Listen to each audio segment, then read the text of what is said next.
Salut à tous, bienvenue dans The Diversity Society, un programme mensuel réalisé en collaboration avec WoMinds. Présenté par Michel Juvillier Et Elodie Dratler. Nous vous proposons de voir et d'écouter la voix de celles et ceux qui incluent la diversité dans la croissance de leurs entreprises. Un programme en français dans le son, international dans le ton, soutenu par le groupe Marie-Claire avec pour partenaire opérationnel CheckSub. Ce contenu est accessible également en podcast sur les principales plateformes d'écoute. Et ce mois-ci, notre thème est le suivant, communiquer sur les femmes et le sport. Comment faire ? Enjeu de santé publique, le sport est un vecteur d'émancipation pour gagner la confiance en soi, lutter contre le stress et surtout contre les stéréotypes de genre afin d'encourager le principe d'égalité femmes-hommes. D'ailleurs, pour la première fois, les Jeux Olympiques de Paris 2024 seront les premiers Jeux paritaires avec 40% de femmes membres de CIO et côté athlètes, autant d'hommes que de femmes parmi les 10 500 athlètes qui participeront aux 329 épreuves prévues. Avec seulement 1% du budget de l'éducation nationale dédié à l'activité physique, le rôle des médias dans la promotion de l'égalité de genre dans le sport et la visibilité des athlètes féminines devient déterminant. Alors si le sport féminin reste nettement moins diffusé à la télévision que le sport masculin, avec un rapport de 1 à 15, des dispositifs et des initiatives éditoriales existent pour améliorer cette représentation et souligner l'importance des rôles modèles parmi ces athlètes féminines. Pour en parler, nous accueillons 3 invités. Gwenaëlle Thébault du groupe Marie-Claire. Lidvine Lachman de Edgewell Personal Care, la marque Intuition. Et Ali Koné du groupe Marie-Claire, à qui nous demanderons pourquoi communiquer sur le sport et particulièrement le sport féminin ? Et puis surtout, comment ce sport féminin est-il traité d'un point de vue éditorial ? Bonjour à tous et bonjour Michel, ravi de te retrouver bonjour pour cette Elodie. Rentrée de The Diversity Society. Merci à toi. Eh bien écoute, on a aujourd'hui la grande occasion d'avoir 3 invités sur un thème qui nous tient particulièrement à cœur. Bonjour Gwenaëlle, bienvenue sur le plateau de The Diversity. Bonjour Ali. Bonjour Elodie. Et bonjour Lidvine, bienvenue Elodie. pour cette émission spéciale Les femmes et le sport. Exactement. Alors, on va commencer tout de suite avec une première question que je vais t'adresser à toi directement, Gwenaëlle. Pourquoi, quand on est une grande marque média, un grand groupe féminin, communiquer aujourd'hui sur le sport féminin est essentiel ?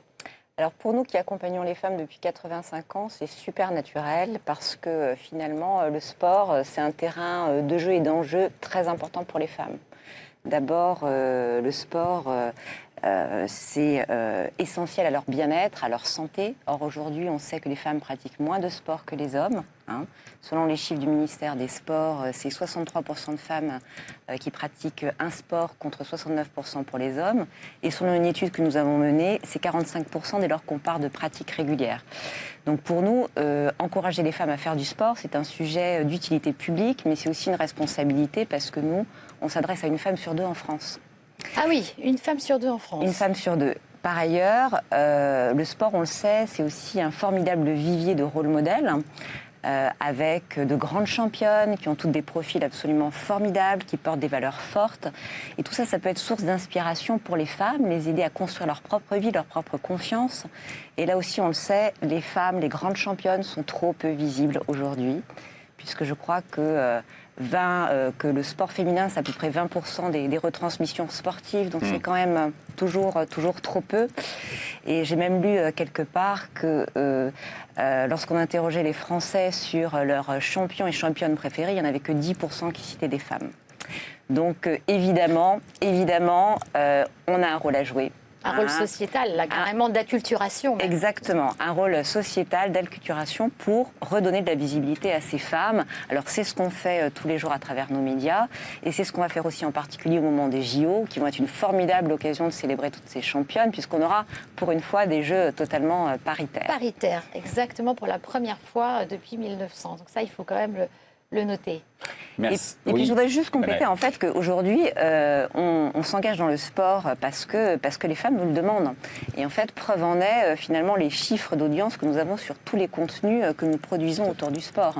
Elles demandent pour des raisons de quoi ? De santé, des raisons de comment dirais-je, se sentir mieux au moment de la ménopause. Est-ce que c'est se sentir mieux ? C'est tout ça en même temps. C'est tout ça en même temps. Mais effectivement la première motivation en fait c'est la santé et de plus en plus la santé mentale. Ça c'est intéressant. Ouais. Donc, effectivement, les femmes nous le demandent et du coup, nos scores d'audience sont vraiment super importants. Depuis le début de l'année, le sport sur marieclaire.fr, c'est 1,4 million de visites et sur Cosmo, c'est 2 millions. Donc, on a quand même de très gros chiffres et sur le social, c'est pareil. Je crois que sur Cosmo, on a enregistré à peu près 1 million de vidéos vues autour du sport depuis le début de l'année. Voilà, ça, c'est nouveau. Chiffres, ça, c'est une progression qui est nouvelle. Et encore en plus amplifié avec le partenariat qu'on a avec Intuition. Mais c'est nous, en fait, au sein du groupe Marie-Claire et notamment de la régie, ça fait 2 ans qu'on se pose la question autour du sport. Hein, parce qu'on a vu qu'on avait beaucoup de contenu autour du sport sur l'ensemble des titres. C'est vrai qu'on veut célébrer les championnes, mais on part du principe que toutes les femmes qui composent notre audience, ce sont des championnes. Voilà, on a cette prétention-là. Et l'idée, c'était de pouvoir vraiment construire et de catégoriser des contenus autour du sport et des valeurs autour du sport. Et c'est vrai que les JO, je pense que ça va être l'événement phare qui va permettre de mettre en avant tout ça.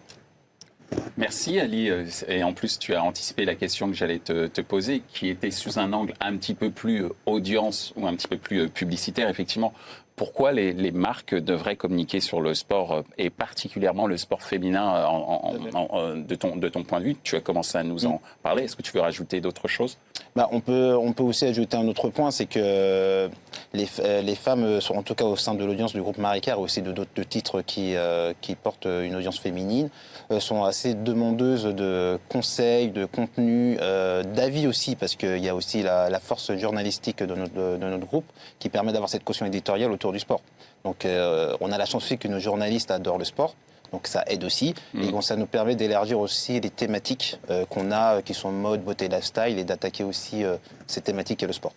C'est une rédaction qui a changé d'ailleurs. Vous avez embauché plus de journalistes aujourd'hui pour travailler sur le sport et peut-être accompagner des marques qui, elles aussi, ont lancé des produits typiquement féminins. Il y avait c'est tout tendu, ça, les produits qui sont spécifiquement féminins et qui répondent à une demande sportive, et de l'autre côté, une réponse éditoriale pour accompagner, les valeurs d'une marque sur un média qui est, lui, très statutaire sur les femmes, quoi. En fait, moi, je voudrais dire que le sport, en fait, c'est pas récent chez nous. Ça fait vraiment très longtemps qu'on en parle. Donc, nos journalistes sont investis depuis quand même très longtemps.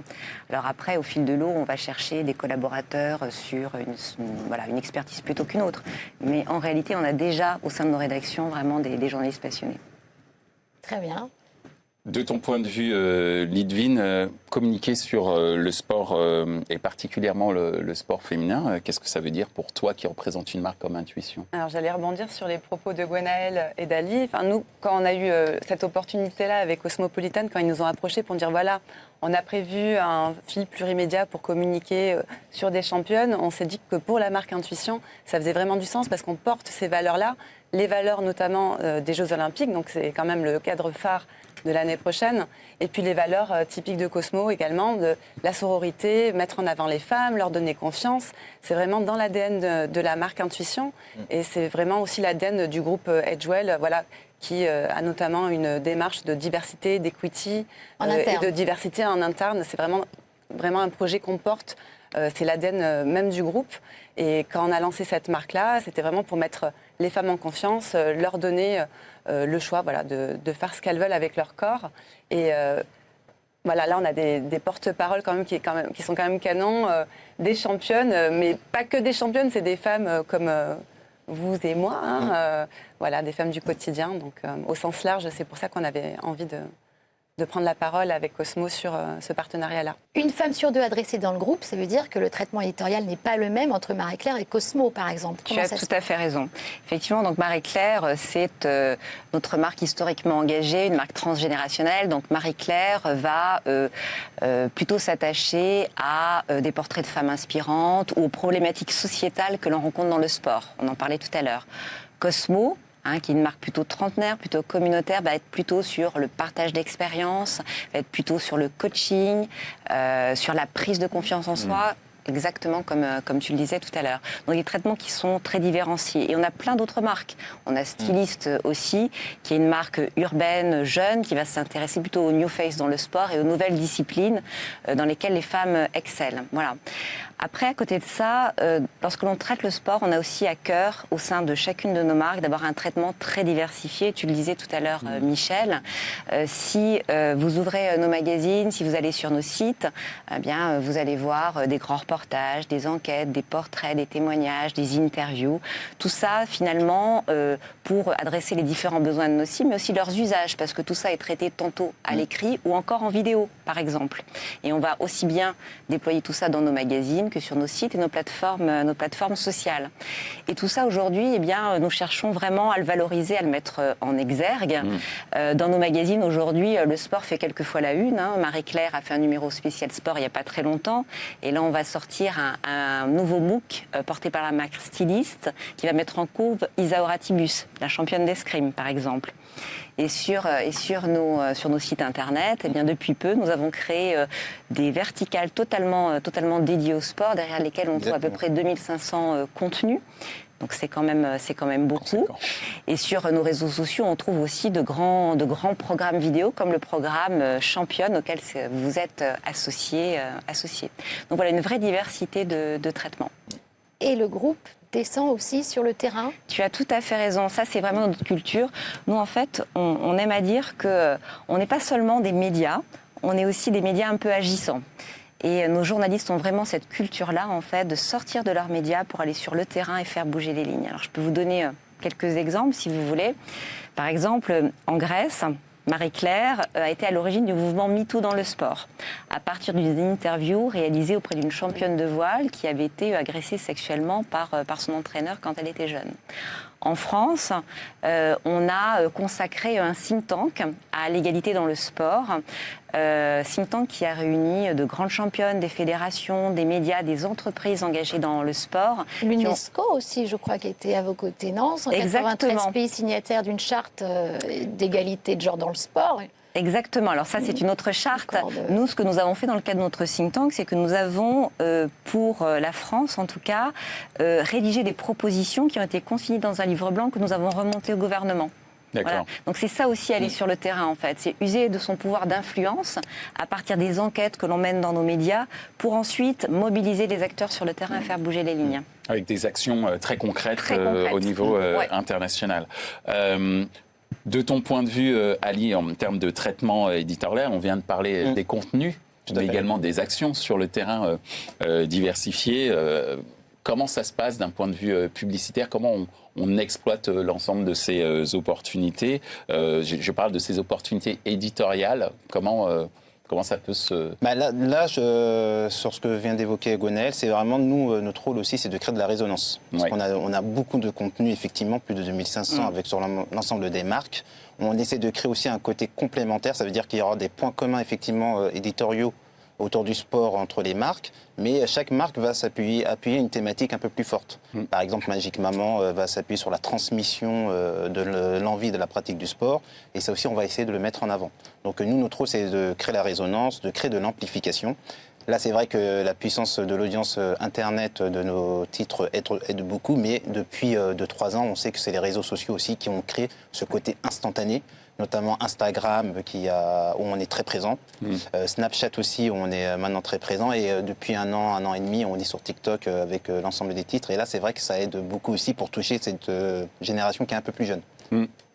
C'est ton rôle aussi à toi, en tant qu'annonceur, de pouvoir profiter de cette amplification et de mettre en avant une interactivité avec une communauté qui est créée grâce à ces leviers-là, à la fois éditoriaux et à la fois de vidéos. Quand on a une marque qui s'appelle Intuition, qui vient travailler sur des valeurs très fortes d'engagement, j'ai entendu dire des marques agissantes, j'aime bien ce mot, c'est vrai, de descendre comme ça. Comment est-ce que toi, tu remarques cette relation maintenant entre une audience sur des réseaux sociaux et la mise en avant de portraits de femmes sportives portées par et grâce à Intuition? Là, notamment, en fait, ce partenariat-là avec Intuition de Championne, ça nous a permis de mettre en avant toutes ces femmes-là, de mettre en avant la pluralité des femmes. Quand tu regardes un petit peu tous les profils, on a 11 championnes avec Intuition de Championne. On a des femmes d'origines diverses, on a des jeunes, on a des plus âgés, on a des mamans, on a des para-athlètes également. Donc ça met en avant toute la diversité des femmes dans sa pluralité, la sororité, l'entraide. Et c'est vraiment des valeurs que nous portons avec notre marque Intuition. Et le retour des consommatrices? Et le retour des consommatrices, c'est que justement, ce qu'elles aiment en fait dans ces portraits de femmes, c'est qu'on n'a pas pris les meilleurs à chaque fois de chaque discipline. On a pris des femmes qui se battent au quotidien, qui suivent leur intuition. On a notamment Rima Yadi, Ouais. ça a été notre première athlète. Coup de cœur, Rima Yadi, qui est une boxeuse qui avait, à 26 ans, qui a eu un coup de cœur pour la boxe, qui s'est lancée là-dedans, qui avait 20 kilos en trop. Tout le monde lui disait « t'es trop vieille, t'es trop grosse, t'y arriveras pas », que ce soit bienveillant ou malveillant, parce qu'il peut y avoir la famille qui lui disait voilà, on veut te protéger. Et elle disait non, au fond de moi, je sens que je suis faite pour ça et je sens que je peux être championne. Et cette femme, elle est allée au bout de ses rêves et elle a vécu son sport. Et en 1 an, elle a gagné 9 compétitions sur 10. Et maintenant, elle est double championne continentale WBA. C'est quand même la plus grosse récompense. Ouais. Et c'est une femme inspirante qu'on a fait venir, nous, au bureau, voilà, pour partager ses valeurs et donner la gagne à nos chefs de secteur, par exemple. Et voilà, d'entendre des femmes comme ça qui ont su écouter la petite voix intérieure. Nous, en tant que groupe, déjà, on a ces valeurs-là de vraiment mettre en avant les femmes et puis de leur donner confiance, de les mettre à l'aise, de leur donner le choix. Donc, on est hyper ravis de faire ce partenariat-là avec Cosmo, avec la plateforme Intuition de Championne. Ça permet d'inspirer des jeunes femmes, des femmes. Voilà, il n'y a pas d'âge, il n'y a pas de limitation, voilà, voilà, on est sur la diversité. Toutes les diversités, et j'ai entendu Paralympique aussi qui est important. Juste ajouter, effectivement, ce que disait Ludwig, c'est que ça a aussi créé des vraiment belles rencontres humaines. C'est que même les équipes au sein de Cosmopolitan, que ce soit journalistes, la régie, l'agence Webmaker, qu'on remercie d'ailleurs pour le soutien, c'est vraiment des rencontres humaines avec ces sportives du quotidien qui performent, qui ont résonné en chacun d'entre nous et on en parle encore. On en parle encore en se disant que c'était vraiment des rencontres magnifiques. Humaines. C'est vraiment le côté humain. C'est une vraie communauté, en fait, aujourd'hui, de valeurs. Et puis on les suit à travers les web-séries et elles ne nous parlent pas juste de leur performance, elles vont nous parler de leur quotidien, des moments de doute qu'elles ont eus, comment elles les ont surmontés, à quel moment elles ont suivi leur petite voix, leur petite intuition, comment la famille les a aidées ou pas. C'est vraiment des parcours de femmes comme nous toutes, en fait. Voilà. Qui ont dépassé leurs empêchements, comme on entend souvent sur ces plateaux-là, d'ailleurs. Exactement. Et justement, puisqu'on parle de dépassement de soi, d'inspiration aussi bien auprès du grand public que du public en interne, puisque l'objectif aussi de cette émission The Diversity Society, c'est également de générer de l'inspiration auprès des équipes, des entreprises dans lesquelles nous gravitons tous. Je vais revenir quand même sur cette partie annonce, communication. Pourquoi c'est important de communiquer autour du sport féminin, pas en one shot, mais vraiment tout au long de l'année. Et surtout à l'approche des JO, dont on parle beaucoup en ce moment, c'est normal, ça ne sera pas assez sur Paris. Mais Ludwig, est-ce que tu peux nous répondre à déjà ce point-là ? Parce qu'on n'est pas un groupe opportuniste. Enfin, c'est vraiment, on a de véritables croyances, de véritables valeurs dans le groupe. Enfin, je suis profondément convaincue par mon groupe et Joël. Et voilà, donc on porte vraiment des valeurs pour les femmes en général. Les valeurs du sport nous correspondent. Donc il n'y avait aucun doute en fait quand on est venu nous proposer ce partenariat-là. On s'est dit, on part pour plus d'1 an et potentiellement même pour l'avenir, peut-être même au niveau du groupe, au niveau mondial. Enfin, ça peut ouvrir des portes aussi, parce que c'est des valeurs fondamentales de mise en confiance pour les jeunes, voilà, de développement de soi, de prise de confiance en soi, de dépassement de soi. Et ce partenariat-là, il se fait dans le temps. Ça permet de créer de la connexion avec le consommateur, du lien, d'aller parler au cœur, en fait. On a envie de remettre la marque au cœur des femmes, qu'elles aient envie de la recommander, qu'elles aient envie que ça résonne. Tu disais ce mot-là, j'aime beaucoup le mot résonner, que ça leur parle, qu'elles aient envie de la recommander à leur meilleure amie et voilà, que ce soit leur marque favorite. Parce qu'aujourd'hui, on a une marque où il y a la caution de confiance. Voilà, c'est une marque qui sort du groupe Wilkinson. Donc, on a un produit fiable, expert, efficace. Mais ce qu'on veut, c'est du cœur. En fait, on veut rajouter du cœur. Voilà, produit du quotidien, efficace, qui fait le job. Mais on veut rajouter cette caution pour le bien-être des femmes, voilà, quels que soient leurs besoins, en fait. La notion d'émancipation, en fait, c'est ce qu'on entend à travers ce que vous venez de dire, de déploiement, de performance, mais pas que. C'est pas que de la performance, c'est aussi de l'accessibilité. Au groupe GMC, justement, Média, il y a cette tendance, là, on a compris, à soutenir le sport de tout temps. Et aujourd'hui, est-ce qu'il va y avoir un traitement un petit peu différent parce qu'il y a quand même un phénomène sociétal où les hommes aussi suivent enfin le sport féminin. Ça fait plusieurs années pour ce qui me concerne. Mais oui. J'adore le foot féminin, Quel par homme. exemple. Oui. Et pas que, j'adore le handball féminin également. Donc, vous n'êtes pas seuls, mesdames. Voilà, exactement. Comment est-ce qu'on soutient justement cette tendance aussi? On vient embarquer les messieurs qui suivent et puis les femmes qui enfin s'acculturent de plus en plus dans un groupe comme le vôtre, quoi, comme le... Alors, je pense que la première des choses, en fait, c'est de produire de plus en plus de contenu, en fait, sur le sujet. Et c'est clairement ce qu'on fait, en fait. Depuis 2 ans, il y a une véritable accélération, en fait, dans la production de nos contenus et dans la diversité des contenus qu'on propose. Donc, tout ça nous permet quand même de gagner en impact. Et effectivement, le faire en prévision des JO, parce qu'on sait qu'au moment des JO, on va avoir de l'audience captive, on va avoir l'opportunité de frapper encore plus fort, c'est une façon finalement de nous y préparer. Voilà. Donc ça c'est très important. Et encore une fois, je tiens aussi à le dire, après les JO, on continuera. Bien sûr. Parce qu'effectivement, on s'est engagé dans une voie dans lesquelles il y a beaucoup de choses à faire, et il y a beaucoup d'attentes. Donc je parlais de responsabilité au début, on a vraiment ça en tête. Quand on est un média ou une marque comme la vôtre, on engage un contrat de confiance en fait avec nos lectrices consommatrices. Donc c'est vraiment très important de nous y tenir, sinon voilà, on les perd. Voilà. Et puis ensuite, comment on engage les hommes? Alors un peu par capillarité, aujourd'hui nos médias sont aussi consommés par les hommes. Ça représente... par exemple, dans nos magazines, on a à peu près 20% de lectorat qui concerne les hommes. Sur le digital, je ne sais pas si Ouais, un chiffre en tête. 15%. À peu près 15%. Voilà. Mais c'est déjà pas mal. Quand je vous dis qu'on touche des millions de personnes, ça finit par faire quelques hommes. C'est ça.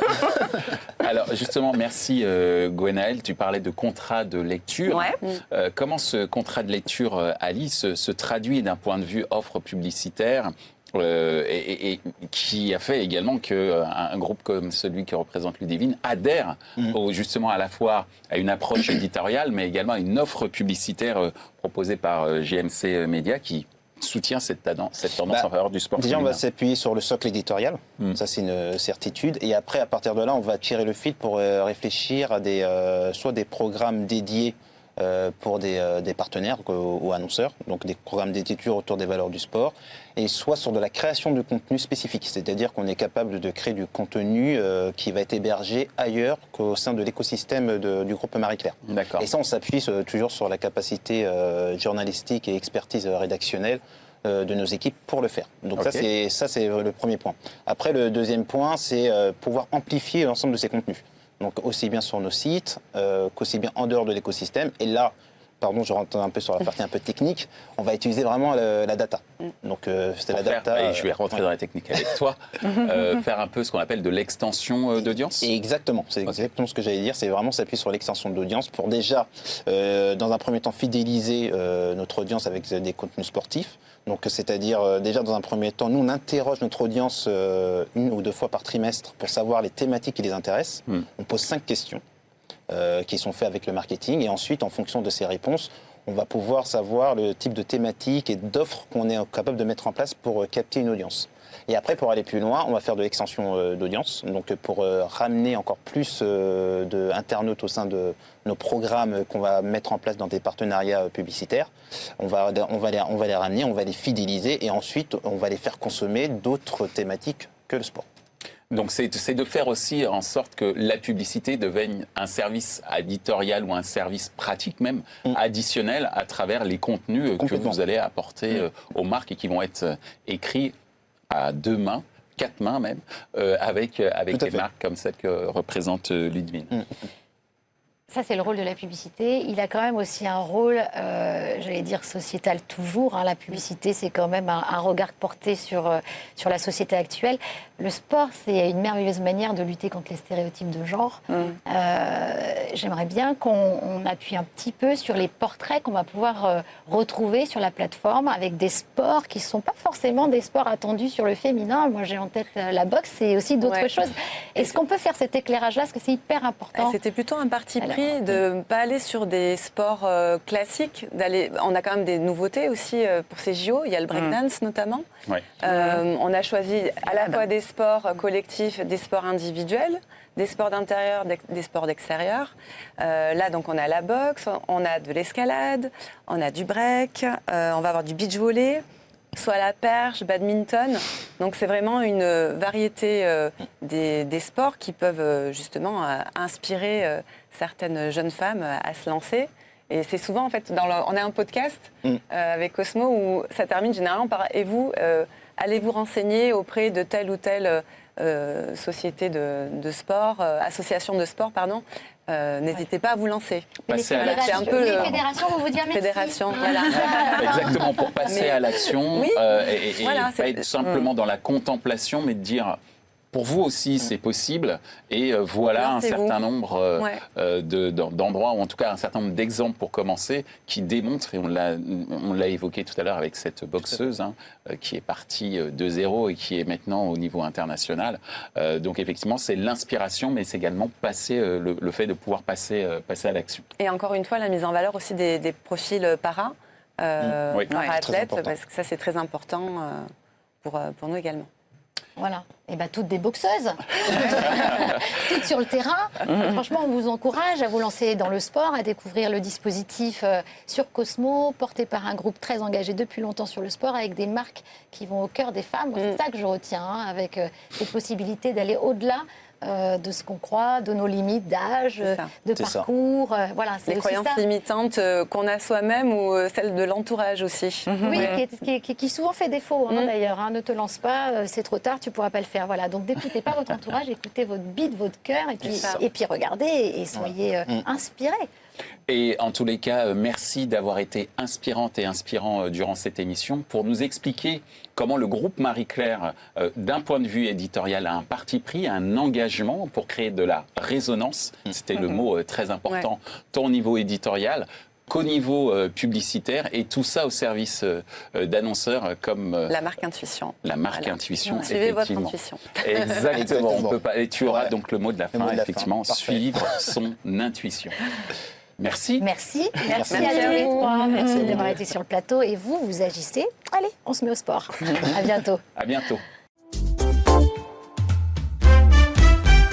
Ainsi s'achève cette émission consacrée à la place des femmes dans le sport et dans les médias. Ce contenu est accessible en podcast sur les principales plateformes d'écoute. Merci pour leur soutien à notre partenaire The Media Leader et notre partenaire opérationnel CheckSub pour le sous-titrage via intelligence artificielle. Merci également à l'ensemble des équipes d'Altis Media pour la réalisation de ce programme.